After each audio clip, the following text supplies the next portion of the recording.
শ্রী চৈতন্য ভাগবত আদি খণ্ড পঞ্চম অধ্যায়। আজকে দ্বাদশ দিন, 12th ডে। ঠিক আছে। দেখুন, এইখানে একটা জিনিস আমি দেখছিলাম যে যদি আমরা কোনো জিনিস নিয়মিত করি সেটা কত তাড়াতাড়ি এগিয়ে যায়। আজকে 12 দিন হচ্ছে আমাদের পঞ্চম অধ্যায় পড়া হচ্ছে। যদি নিয়মিত আধ ঘন্টা করেও পড়া হয় কত বেশি পড়া হয়ে যায়। তো চৈতন্য ভাগবত আমি স্ক্রিনটা শেয়ার করছি।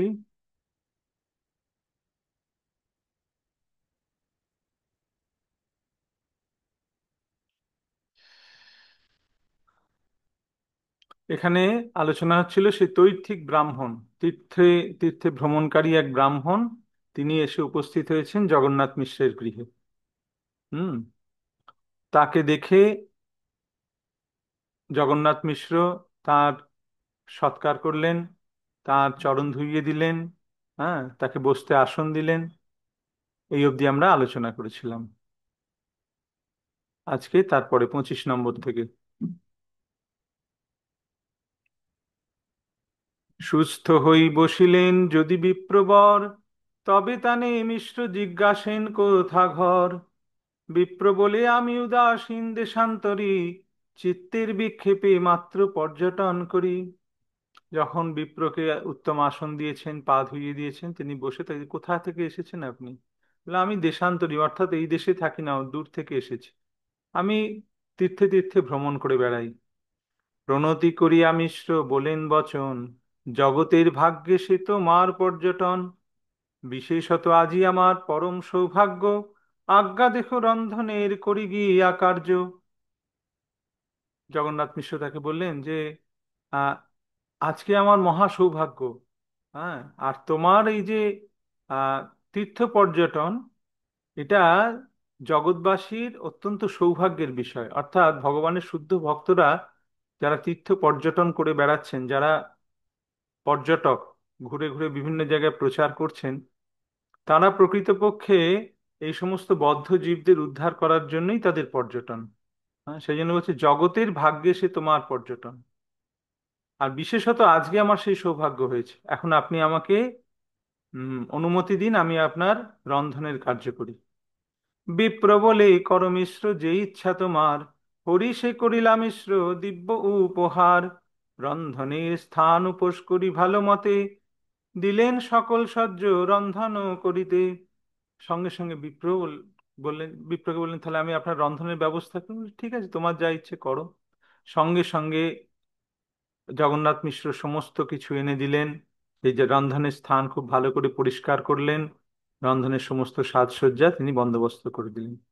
তখনকার দিনে ব্রাহ্মণরা নিজেরা রান্না করে সপাক ভোজন করতেন, মানে সপাক রান্না করে ভগবানকে ভোগ নিবেদন করে সেই ভোগ প্রসাদ রূপে গ্রহণ করতেন।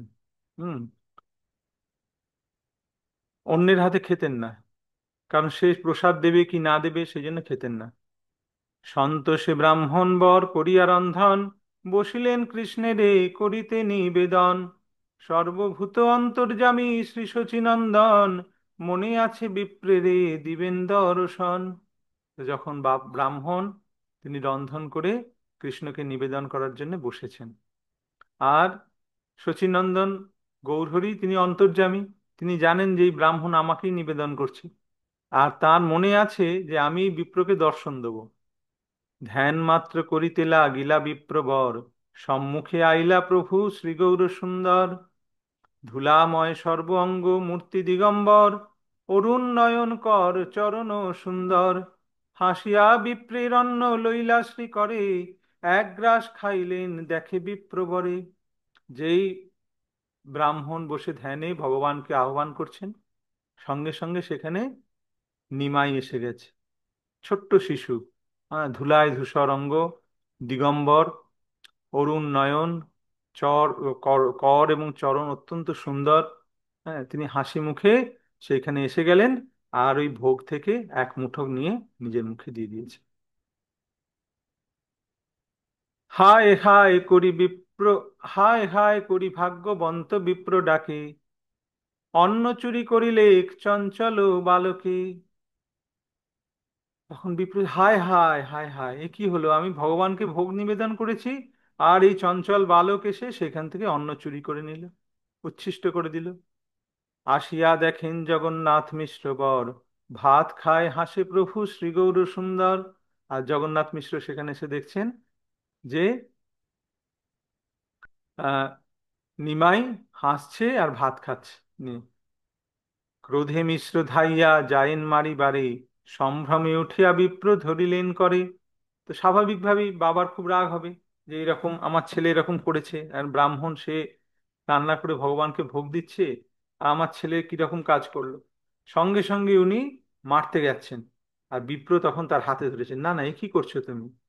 বিপ্র বলে, মিশ্র তুমি বড় দেখি আর্য, কোন জ্ঞান বালকের মারিয়া কি কার্য। বিপ্র বলছে, আরে তুমি না ব্রাহ্মণ, তুমি না কত জ্ঞানী পুরুষ, একটা ছোট শিশু, তাকে মেরে কি হবে? ভালো মন্দ জ্ঞান যার থাকে মারি তারে, আমার শপথ যদি মারো হো উহারে। যে যার ভালো মন্দ জ্ঞান আছে, সে যদি কিছু দোষ করে তাকে মারা যায়, তো এর তো কোনো সে জ্ঞান নেই, শিশু তো। আমার শপথ, একে তুমি মেরো না। দুঃখে বসিলেন মিশ্র হস্ত দিয়া শিরে, মাথা নাহি তোলে মিশ্র বচন না স্ফুরে। মাথায় হাত দিয়ে মিশ্র এরম করে বসে পড়েছে, কি হলো? হুম, কোনো কথা বলতে পারছে না। বিপ্র বলে, মিশ্র দুঃখ না ভাবিহ মনে, যেদিনে যে হবে তাহা ঈশ্বরও সে জানে। বিপ্র বলছে, মিশ্র তুমি চিন্তা করো না, দুঃখ করো না, যেদিন যা হবার সেটা ভগবানের ইচ্ছাতেই হয়। ফল মূল আদি গৃহে যে থাকে তোমার, আনি দেহ আজি তাহা করিব আহার। তোমার ঘরে যদি ফলমূল কিছু থাকে, সেগুলো এনে দাও, আমি সেইগুলি ভোগ লাগিয়ে প্রসাদ গ্রহণ করব। মিশ্র বলে, মোরে যদি থাকে ভৃত্য জ্ঞান, আর বার পাক করো করি দেন স্থান। মিশ্র বলছে, যদি তুমি আমাকে তোমার ভৃত্য রূপে সত্যি মনে করো, মানে আমি আপনার ভৃত্য, তাহলে আমি আবার সব বন্দোবস্ত করে দিচ্ছি, আপনি পুনরায় রন্ধন করুন। কারণ ভক্ত, হ্যাঁ, বৈষ্ণব, সে আমার ঘরে এসে অন্নপ্রসাদ পাবে না, চলে যাবে, সেটা আমার পক্ষে খুব খারাপ। গৃহে আছে রন্ধনের সকল সম্ভার, পুনঃপাক করো তবে সন্তোষ আমার। সব সম্ভার আছে, তো আপনি আবার রন্ধন করুন, আপনি করলে তবেই আমার আনন্দ হবে। বলিতে লাগিলা যত ইষ্ট বন্ধুগণ, আমা সবা চাহি কব তবে করহ রন্ধন। আরো যারা ছিল আশেপাশে প্রতিবেশী, তারাও সকলে বলল যে আপনি আরেকবার দয়া করে আরেকবার রন্ধন করুন। বিপ্র বলে, যে ইচ্ছা তোমা সবাকার, করিব রন্ধন সর্বথায় পুনর্বার। হরি শৈলা সবে বিপ্রের বচনে, স্থান উপোস করিলেন সবে ততক্ষণে। বিপ্র বললেন, ঠিক আছে, তোমাদের যখন ইচ্ছা আমি আরেকবার রান্না করব। রাত্রি হয়ে গেছে তখন অলরেডি। তখন তো আর গ্যাস ছিল না, গ্যাসের উনুন জ্বালিয়ে সঙ্গে সঙ্গে রান্না হবে, তখন সে কাঠের উনুনে জ্বালাবে, তাইতে রান্না করবে, সময় লাগে। তো তিনি বলছেন, ঠিক আছে। আবার সেই সমস্ত স্থান পরিষ্কার করে আবার সবকিছু সাজিয়ে দিয়েছে। রন্ধনের সজ্জ আনি দিলেন তরিতে, চলিলেন বিপ্রবর রন্ধন করিতে। সবেই বলেন শিশু পরম চঞ্চল, আর বার পাছে নষ্ট কর এ সকল। তিনি আবার রন্ধন করতে গেলেন, আর সবাই বলছে, দেখো নিমাই কিন্তু খুব চঞ্চল, আবার না পাছে এরকম করে দেয়। রন্ধন ভোজন বিপ্র করেন যাবৎ, আর বাড়ি লয়ে শিশু রাখো হো তাবৎ। যতক্ষণ বিপ্রের রন্ধন সম্পূর্ণ না হচ্ছে, ততক্ষণ নিমাইকে পাশের বাড়িতে কারোর বাড়িতে নিয়ে চলে যাও। তবে শচী দেবী পুত্রে কোলে তো করিয়া, চলিলেন আর বাড়ি প্রভুরে লইয়া। তখন শচী দেবী ছেলেকে কোলে নিয়ে অন্যের বাড়িতে চলে গেলেন। সব নারীগণ বলে, শুনো রে নিমাই, এমতো করিয়া কি বিপ্রের অন্ন খাই। নারীরা মানে সমস্ত মাতাজিরা যারা রয়েছে প্রতিবেশী, তারা বলছে, নিমাই এইরকম করে কি ব্রাহ্মণের অন্ন খেতে আছে? হাসিয়া বলেন প্রভু শ্রীচন্দ্র বদনে, আমার কি দোষ বিপ্র ডাকিলা আপনে। তখন নিমাই বলছে যে, হেসে বলছে, আমার কি দোষ, বিপ্রই তো ডাকলো খেতে, তাই তো খেলাম, তোমরা এখন আমাকে দোষ দিচ্ছ। সবেই বলেন, ওই নিমাই ডাঙ্গাতি, কি করিবা এ বেশ যে তোমার গেল জাতি। তখন বলছে, আরে নিমাই, তুই তো একটা ডাকাত দেখছি। হ্যাঁ, একে তো চুরি করেছিস, তারপরে আবার বলছিস আমাকে বিপ্র ডাকলো তাই আমি খেলাম। হ্যাঁ, আর এই যে তুই ওনার হাতে খেলি, ওনার অন্ন খেলি, তোর তো জাতি নষ্ট হয়ে গেল। কোথাকার ব্রাহ্মণ কোন কুল কেবা চিনে, তার ভাত খাই জাতি রাখিবা কেমনে। কোথাকার ব্রাহ্মণ বাইরে থেকে এসেছে, তার কুল জানি না, কিছু জানি না, তার হাতের রান্না ভাত তুই খেয়ে নিলি, তোর তো জাত নষ্ট হয়ে গেল।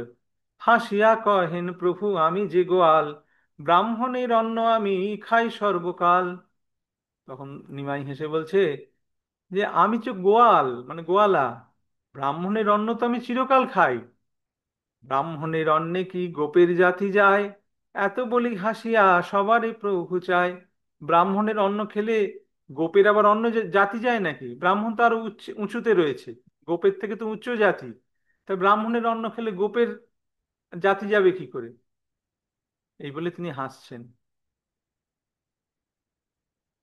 ছলে তিনি তার নিজের তত্ত্ব বলছেন। হ্যাঁ, তিনি যে স্বয়ং ভগবান শ্রীকৃষ্ণ গোপ জাতি, সেই জন্য তিনি বলছেন গোপের জাতি যায়। প্রকৃতপক্ষে ভগবানের কোনো জাতি হয় না, কিন্তু যেহেতু ভগবান গোয়ালার ঘরে এসেছেন, তাই তিনি নিজেকে তার গোপ অভিমান, যে আমি গোপ। হ্যাঁ, এটাই হচ্ছে ব্রজেন্দ্রনন্দন কৃষ্ণের, এটাই হচ্ছে গোপ অভিমান। ছলে নিজ তত্ত্ব প্রভু করেন ব্যাখ্যান, তথাপি না বুঝে কেহ হেন মায়াতান। ছলে তিনি তার নিজের তত্ত্ব বলছেন, কিন্তু কেউ বুঝতে পারছে না।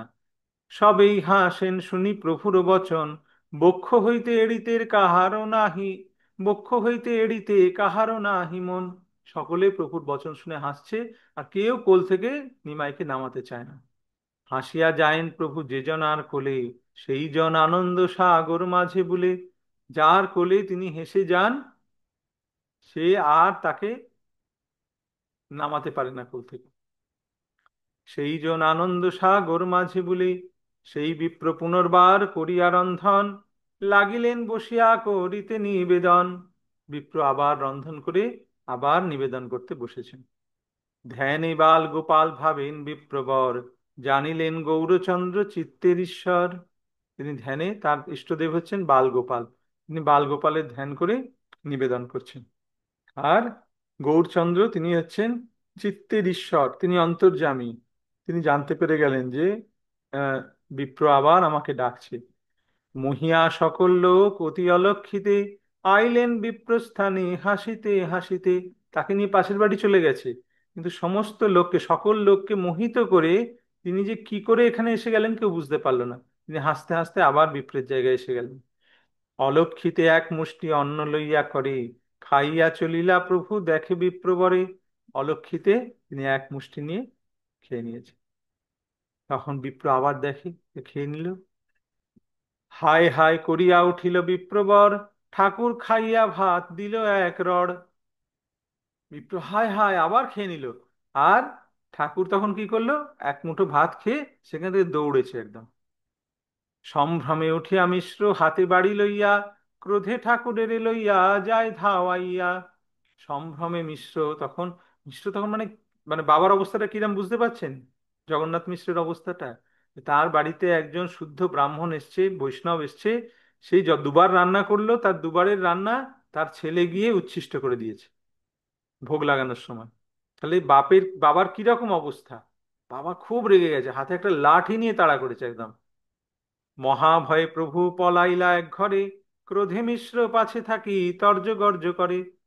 প্রভু মহাভয় পালিয়ে একটা ঘরের মধ্যে লুকিয়ে পড়েছে। যাকে, যার ভয়ে স্বয়ং ভয়ও ভয় পায়, মহাকাল যার ভয়ে ভীত, হ্যাঁ, তিনি ভয় পাচ্ছেন বাবার হাতে লাঠি দেখে। এইটাই হচ্ছে ভগবানের লীলা। মিশ্র বলে আজি দেখো কর তোর কার্য, তোর মতে পরম অবোধ আমি আর্য। হেন মহাচোর শিশু কার ঘরে আছে, এত বলি ক্রোধে মিশ্র ধায় প্রভু পাছে। বাবা বলছে আজ তোরই একদিন কি আমারই একদিন, দেখ তুই কিরম আর আমি আজকে তোকে কি করি।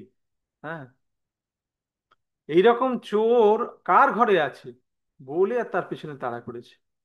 সবই ধরিলেন যত্ন করিয়া মিশ্রেরে, মিশ্র বলে এড়ো আজি মারিমু হারি। সবাই মিশ্রকে ধরেছে, আরে কি করেন, কি করেন আপনি, মারতে যাচ্ছেন কেন? আর বলছেন না তোমরা ছেড়ে দাও ওকে, আজকে আমি ওকে মেরেই ছাড়বো। সবেই বলেন মিশ্র তুমি তো উদার, উহারে মারিয়া কোন সাধুত্ব তোমার। সবাই বলছেন মিশ্র তুমি তো উদার ব্রাহ্মণ, ওকে মেরে তোমার কি সাধুত্ব হবে? ভালো মন্দ জ্ঞান নাহি উহার শরীরে, পরম অভজ্যে এমন শিশু করে। ওর তো ভালো মন্দ জ্ঞান নেই, অবোধ শিশু। হ্যাঁ, পরম অবোধ যে এমন শিশু মারে, যে এইরকম শিশুকে মারে, সে সে অবোধ। অর্থাৎ তুমি অবোধ যদি তুমি ওকে মারো। মারিলেই কোন বা শিখিবে হেন নয়, স্বভাব এই শিশুর চঞ্চলমতি হয়। আথে ব্যথে আসি সেই তৈর্থিক ব্রাহ্মণ, মিশ্রের ধরিয়া হাতে বলেন বচন। আর মারলেই বা শিখবে কি করে? ওই ছোট ছেলে, ও এখনো তো জানে না, চঞ্চল স্বভাব। হ্যাঁ, তখন তৈর্থিক ব্রাহ্মণ দৌড়ে এসেছে, এসে মিশ্রের হাতে ধরে বলছে, কি করছো তুমি? বালকের নাহি দোষ শুনো মিশ্র রায়, যেদিনে যে হবে তাহা হইবারে চায়। বলছে, বালকের কোনো দোষ নেই, শোনো মিশ্র, যেদিন যা হবার সেটা হবে। এটা হচ্ছে কত বড় একটা শিক্ষা, যে আমরা যখন আমাদের কিছু প্রাপ্য বস্তু আমরা পাই না, তখন আমরা রেগে যাই, তাই না? কিন্তু উনি দুবার রান্না করেও তিনি খেতে পেলেন না। তিনি শান্তভাবে বলছেন, যেদিনে যা হইবা হবে তাহা হইবারে চায়, যেদিন যা হবার ভগবান তাই করেন। আজি কৃষ্ণ অন্ন না লিখেন, নাহি লিখেনও আমারে, সবেই মর্ম কথা কহিলু তোমারে। দুঃখে জগন্নাথ মিশ্র নাহি তোলে মুখ, মাথা হেঁট করিয়া ভাবেন মনে দুঃখ। যে আজকে কৃষ্ণ আমার ভাগ্যে অন্ন লেখেনি, আজকে আমার অন্ন খাওয়া নেই। হ্যাঁ, তো জগন্নাথ মিশ্র দুঃখে মাথা হেঁট করে বসে আছে, কিছু বলার নেই। হেনই সময়ের বিশ্বরূপ ভগবান, সেই স্থানে আইলেন মহাজ্যোতির ধাম। দেখুন, হেনই সময়ে বিশ্বরূপ ভগবান, বিশ্বরূপকে ভগবান বলে করা হচ্ছে, সম্বোধন করা হচ্ছে। বিশ্বরূপ হচ্ছে বিশ্বম্ভরের বড় ভাই, তিনি নিত্যানন্দ, নিত্যানন্দেরই প্রকাশ। হ্যাঁ, অভিন্ন তত্ত্ব, নিত্যানন্দ আর বিশ্বরূপ অভিন্ন তত্ত্ব। তো বিশ্বরূপ নিত্যানন্দের মধ্যেই তিনি লীন হয়ে যান। সেই স্থানে আইলেন মহাজ্যোতির ধাম, তার মহাজ্যোতি তার শরীর থেকে বেরোচ্ছে। সর্ব অঙ্গে নিরূপম লাবণ্যের সীমা, চতুর্দশ ভুবনেও নাহিক উপমা। তার সর্ব অঙ্গের যে লাবণ্য, রূপ, কান্তি, তার চতুর্দশ ভুবনে তার কোনো উপমা নেই। স্কন্ধে যজ্ঞ সূত্র ব্রহ্ম তেজ মূর্তিমন্ত, মূর্তিভেদে জন্মিলা আপনি নিত্যানন্দ। স্কন্ধে যজ্ঞ সূত্র, কাঁধে উপবিদ।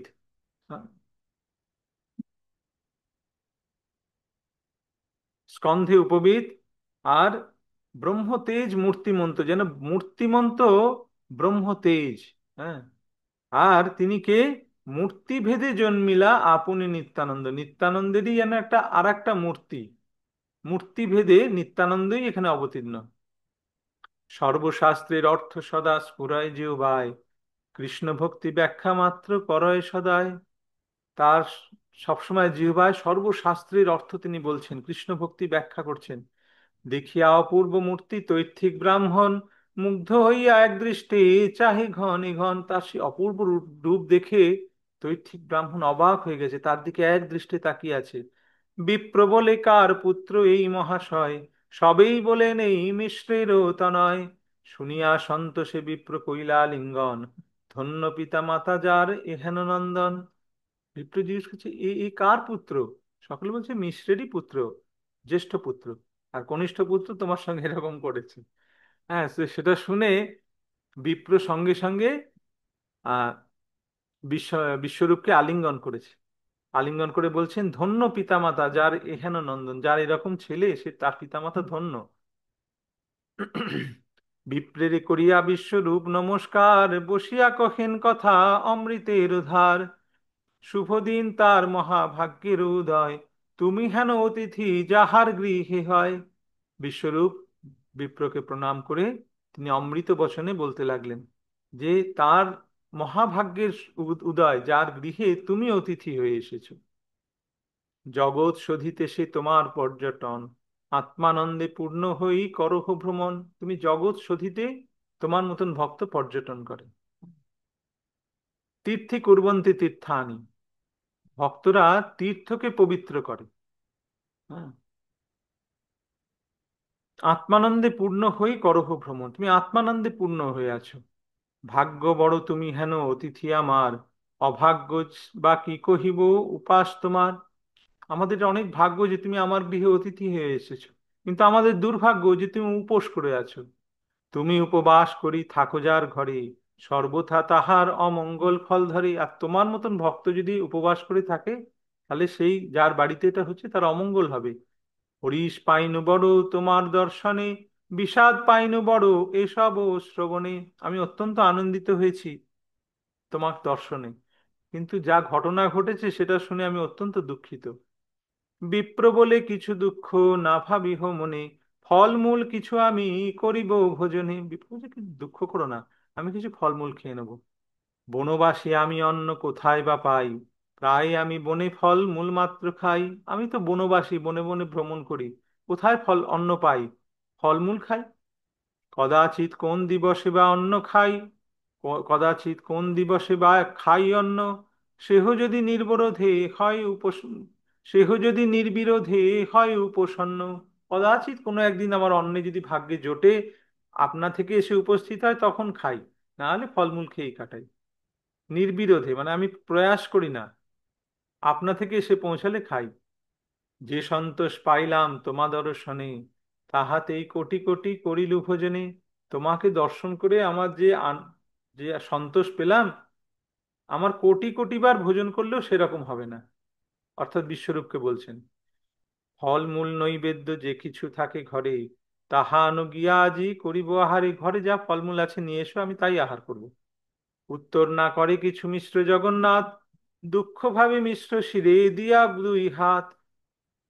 জগন্নাথ মিশ্রের কথা বলার আর কোনো এ নেই, তিনি মাথায় হাত দিয়ে চুপ করে বসে আছেন। বিশ্বরূপ বলেন বাসি বলিতে বাসি ভয়, সহজে করুণা সিন্ধু তুমি মহাশয়। পর দুঃখে কাতর স্বভাব সাধুজন, পরের আনন্দ সে বাড়ায় অনুক্ষণ। বিশ্বরূপ বলছেন যে আমার বলতে খুব ভয় করছে, কিন্তু আপনি বৈষ্ণব, আপনি করুণা সিন্ধু। পরদুঃখে কাতর, আপনার মতন সাধুরা পরদুঃখে দুঃখী। হ্যাঁ, আর পরের আনন্দে আপনারা আনন্দিত হন। এতে কে আপনি যদি নিরালস্য হইয়া কৃষ্ণের নৈবেদ্য করো রন্ধন করিয়া, তবে আজি আমার গোষ্ঠীর যত দুঃখ, সকল ঘুচয় পাই পরানন্দ সুখ। অপরের দুঃখ দেখে আপনারা দুঃখিত হন, তাই আপনি যদি কৃপা করে আর একবার কৃষ্ণের জন্য রন্ধন করেন, তাহলে আমরা সকলে অত্যন্ত, আমাদের দুঃখ দূর হবে, আমরা সুখী হব। বিপ্র বলে রন্ধন করিল দুইবার, তথাপিহ কৃষ্ণ না দিলেন খাইবার। বিপ্র বলছে, "আমি দুবার রান্না করলাম, কিন্তু কৃষ্ণ আমাকে খেতে দিলেন না। তেই বুঝিলাম আজি নাহিক লিখন, কৃষ্ণ ইচ্ছা নাহি কেন করহ যতন।" তাই আমি বুঝতে পারছি যে কৃষ্ণের ইচ্ছা নাই, আর কৃষ্ণের যখন ইচ্ছা নাই, তুমি কেন আমাকে জোর করছো? কোটি ভক্ষ দ্রব্য যদি থাকে নিজ ঘরে, কৃষ্ণ আজ্ঞা হইলে সে খাইবারে পারে। যদি কোটি দ্রব্য ভক্ষ দ্রব্য থাকে, মানে খাওয়ার জিনিসে ঘর ভর্তি, কিন্তু কৃষ্ণ আজ্ঞা ছাড়া কেউ খেতে পারে না। এটা আমাদের বিশ্বাস হয়? বিশ্বাস হয় না, তাই না? আমরা ভাবি আমার ঘরে খাবার আছে, আমি তো ঠিক খাবোই, আমি, কে আমাকে আটকাবে? দেখুন কিরকম বলছেন, কোটি ভক্ষ দ্রব্য যদি থাকে নিজ ঘরে, কৃষ্ণ আজ্ঞা হইলে সে খাইবারে পারে। যেদিনে কৃষ্ণের যারে লিখন না হয়, কোটি যত্ন করুক তথাপি সিদ্ধ নয়। যেদিন কৃষ্ণের ইচ্ছা হবে না, সেদিন আপনি কোটিবার চেষ্টা করলেও আপনি খেতে পাবেন না। নিষাদের প্রহর দুইও বাজায়, ইহাতে কি আর পাক করিতে জুয়ায়। নিশা দেড় প্রহর, দুই প্রহর হয়ে গেছে, আর কি রান্না করতে ইচ্ছা করে, করা উচিত? অতএব আজি যত্ন না করিহ আর, ফলমূল কিছু মাত্র করিমু আহার। তাই আর চেষ্টা করো না, আমি রাত্রে কিছু ফলমূল খেয়ে নেব। বিশ্বরূপ বলেন, না হিকো কোনো দোষ, তুমি পাক করিলে সে সবারও সন্তোষ। এত বলি বিশ্বরূপ ধরিলা চরণ, সাধিতে লাগিলা তবে করিতেন সবে করিতে রন্ধন। বিশ্বরূপ বলেন, কোনো দোষ নেই, আপনি যদি রান্না করেন তাহলে আমাদের সকলের আনন্দ হবে। এই বলে বিশ্বরূপ ব্রাহ্মণের চরণ ধরেছে। হ্যাঁ, সব খুব নিবেদন করছি। বিশ্বরূপে দেখিয়া মোহিত বিপ্রবর, করিব রন্ধন বিপ্র বলিলা উত্তর। বিশ্বরূপের এতে মোহিত হয়ে বিপ্রবর বলেন, ঠিক আছে, আমি আবার রান্না করব। সন্তোষে সবেই হরি বলিতে লাগিল, স্থান উপস্কার সবে করিতে লাগিল। আথে বাথে স্থান উপোস করি সর্বজনে, রন্ধনের সামগ্রী নীলা ততক্ষণে। সঙ্গে সঙ্গে সবাই সব ব্যবস্থা করে আবার সব জিনিস নিয়ে চলে এসেছে। চলিলেন বিপ্রবর করিতে রন্ধন, শিশুয়া বরিয়ারও হিলেন সর্বজন। বিপ্রবর আবার রান্না করতে যাচ্ছেন, তখন সবাই নিমাইকে একদম ঘিরে রেখেছে। পলাইয়া ঠাকুর আছেন যেই ঘরে, মিশ্র বসিলেন সেই ঘরের দুয়ারে। হাতে লাঠি নিয়ে তাড়া করেছিল তো, একটা ঘরের মধ্যে গিয়ে লুকিয়ে পড়েছিল, সেই ঘরের মধ্যে লুকিয়ে আছে। আর মিশ্র সেই ঘরের দুয়ারে দরজার সামনে এসে বসেছে। সবেই বলেন বান্ধব বাহির দুয়ার, বাহির হইতে যেন নাহি পারে আর। মিশ্র বলে ভালো ভালো এই যুক্তি হয়, বান্ধিয়া দুয়ার সবে বাহিরে আছয়। হ্যাঁ, সবাই বলছে দরজাটা বন্ধ করে দাও, তাহলে ও ভেতরে আছো আর বেরোতে পারবে না। মিশ্র বলছে হ্যাঁ, এটা ঠিক বলেছো তোমরা। ঘরে থাকি স্ত্রীগণ বলেন চিন্তা নাই, নিদ্রা গেল আর কিছু না জানি নিমাই। আর সেই ঘরের মধ্যে মায়েরা আছে সব। হুম। তো মাতাজিরা বলছে যে কোনো চিন্তা নেই, নিমাই ঘুমিয়ে পড়েছে, অনেক রাত হয়ে গেছে না, নিমাই ঘুমিয়ে পড়েছে। এই মতে শিশু রাখিলেন সর্বজন, বিপ্রের হইল কতক্ষণেতে রন্ধন। অন্ন উপোস করি সেই সুকৃতি ব্রাহ্মণ, ধ্যানে বসি কৃষ্ণের এই করিলা নিবেদন। ততক্ষণে ব্রাহ্মণের আবার রান্না করা হয়ে গেছে। রান্না হয়ে যেতে তিনি আবার ভগবানকে সেই ভোগ নিবেদন করার জন্য ধ্যানে বসেছেন। জানিলেন অন্তর্যামী শ্রী শচী নন্দন, চিত্তে আছে বিপ্রেরে দিবেন দর্শন। এদিকে কিন্তু শচীনন্দন ঘুমোচ্ছে, নিমাই কিন্তু ঘুমিয়ে পড়েছে, সব মায়েরা দেখছি ঘুমিয়ে পড়েছে। কিন্তু উনি মনে মনে স্থির স্থির করে রেখেছেন যে বিপ্রকে আমি আজকে দর্শন দেব। নিদ্রা দেবী সবার এই ঈশ্বর ইচ্ছায়, মহিলেন সবেই অচেষ্ট নিদ্রা যায়। আর ভগবানের ইচ্ছায় নিদ্রা দেবী সকলকে মোহিত করলো, সবাই ঘুমিয়ে পড়লো। যে স্থানে করেন বিপ্র অন্ন নিবেদন, আইলেন সেই স্থানে শ্রী শচীনন্দন। যেখানে নিবেদন করছে সেখানে আবার শচীনন্দন এসে গেছে। বালক দেখিয়া বিপ্র করে হায় হায়, সবে নিদ্রা যায় কেহ শুনিতে না পায়। প্রভু বলে ও এ বিপ্র তুমি তো উদার, তুমি আমার ডাকিয়া আনো কি দোষ আমার। তখন যখন চলে গেছে তখন বিপ্র বলছে হায় হায় আবার এসে গেছে রে, কিন্তু কেউ শুনতে পাচ্ছে না, সবাই ঘুমিয়ে পড়েছে। প্রভু বলছে আরে বিপ্র, তুমি তো আচ্ছা লোক, আমাকে বারবার ডাকছো, এতে আমার কি দোষ? মন্ত্র, মোর মন্ত্র জপি মোরে করহ আহ্বান, রহিতে না পারি আমি আসি তোমার স্থান। আমার মন্ত্র জপ করে তুমি আমাকে আহ্বান করছো, হ্যাঁ, তাই আমি থাকতে পারছি না, আমি তোমার কাছে চলে আসছি। আমারে দেখিতে নিরবধি ভাবো তুমি, অতএব তোমারে দিলাম দেখা আমি। তুমি আমাকে সবসময় দেখা দর্শন আকাঙ্ক্ষা করো, তাই তোমাকে আমি আজ দর্শন দিতে এসেছি। সেই সেইক্ষণে দেখে বিপ্র পরম অদ্ভুত, শঙ্খ চক্র গদা পদ্ম অষ্টভুজ রূপ। সেই তখন বিপ্র দেখছে যে এক অদ্ভুত রূপ, অষ্টভুজ, অষ্টভুজ আটটা হাত, শঙ্খ চক্র গদা পদ্ম রয়েছে। এক হস্তে নবনীত আর হস্তে খায়, আর দুই হস্তে প্রভু মুরলী বাজায়। চারটে হাতে শঙ্খ চক্র গদা পদ্ম, আর বাকি চারটে কি? দুটোতে, দু হাতে নবনীত, নবনী মানে ননি, আর এক হাতে খাচ্ছে, অর্থাৎ বালগোপালের স্বরূপ ননি নিয়ে খাচ্ছে। আর দুই হস্তে কি আছে? মুরলী বাজাচ্ছে। শ্রীবৎস কৌস্তুভ বক্ষে শোভে মণিহার, নবগুঞ্জা বেড়া শিক্ষি পুচ্ছ শোভে আচ্ছা, শ্রীবৎস কৌস্তব বক্ষে শোভে মণিহার, সর্ব অঙ্গে দেখে রত্নময় অলঙ্কার। যে বক্ষে শ্রীবৎস চিহ্ন, কৌস্তুভ মণি যেগুলো কৃষ্ণের সমস্ত, হ্যাঁ, সারা দেহ রত্নময় অলঙ্কারে শোভিত। নবগুঞ্জা বেড়া শিখি পুচ্ছ শোভে শিরে, চন্দ্রমুখে অরুণ অধর শোভা করে। মাথায় নবগুঞ্জা বেড়া শিখি পুচ্ছ, শিখি পুচ্ছ মানে ময়ূরের পুচ্ছ। হুম। আর নবগুঞ্জার মালা দিয়ে মাথার ঝুঁটি বাঁধা। হ্যাঁ। চন্দ্রমুখে অরুণ অধর, লাল টুকটুকে অধর। হাসিয়া দোলায় দুই নয়ন কমল, বৈজয়ন্তী মালা দোলে মকর কুণ্ডল। চরণারবিন্দে শোভে শ্রীরত্ন নূপুর, নখমণি কিরণে তিমির গেল দূর। এই যে বর্ণনা অনেক বড়। হাসিয়া দোলায় দুই কমল নয়ন, আর চোখ দুটোকে এদিক ওদিক করে দোলাচ্ছে। গলায় বৈজয়ন্তীর মালা, কানে মকর কুণ্ডল, পায়ে রত্ন নূপুর, আর নখের কিরণ এমন যে নখের কিরণে সমস্ত দিক উদ্ভাসিত, আলোকে উদ্ভাসিত। অপূর্ব কদম বৃক্ষ দেখে সেইখানে, বৃন্দাবনে দেখে নাদ করে পক্ষীগণে। বিপ্র এগুলো দেখছে যে সেখানে কদম্ব বৃক্ষ রয়েছে, আর পক্ষীগণ তারা কুহু কুহু মানে পক্ষীগণ তারা আর কি কুজন করছে, তারা আর কি ডাকছে। গোপ গোপী গাভীগণ চতুর্দিকে দেখে, যাহা ধ্যান করে তাই দেখে পর থেকে। তারা দেখছে গোপ গোপী গাভী চারিদিকে দেখবেন, একদম ব্রাহ্মণকে একদম বৃন্দাবনে নিয়ে এসেছেন মহাপ্রভু, বৃন্দাবন দর্শন করাচ্ছেন। আর কৃষ্ণকে দেখছি, গোয়াল গোপালকে। অপূর্ব ঐশ্বর্য দেখি সুকৃতি ব্রাহ্মণ, আনন্দে মূর্ছিত হইয়া পড়িল তখন। সে অপূর্ব মূর্তি দেখে ব্রাহ্মণ আনন্দে মূর্ছিত হয়ে পতিত হয়ে গেল। কালকে এর পরের থেকে আমরা আলোচনা করব, এর পরটা পড়বো যে কি হয়েছিল, তারপরে কি হলো। হ্যাঁ, মহাপ্রভু কি করলেন সেটা আমরা কালকে শুনবো।